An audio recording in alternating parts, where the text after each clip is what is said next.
رمضان اسلامی ہجرت کے مہینہ میں سب سے اہم مہینہ ہے۔ اس ماہ میں قرآن پاک نازل ہوا اور مسلمانوں کو روزہ رکھنے کا حکم دیا گیا۔ 2.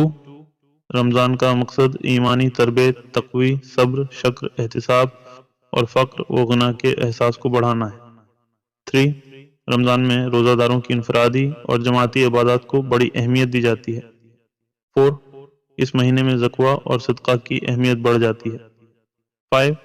رمضان میں غیبت، جھوٹ، بدگوئی اور بے حیائی جیسی برائیوں سے پرہیز کیا جاتا ہے۔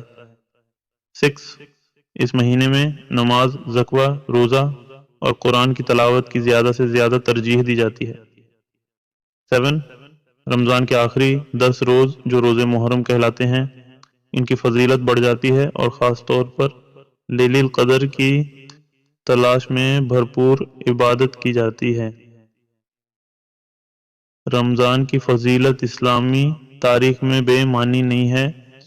یہ ایک بہت ہی مقدس اور برکت والا مہینہ ہے جس میں مسلمان معاشرتی اور روحانی بہتری حاصل کرنے کی کوشش کرتے ہیں۔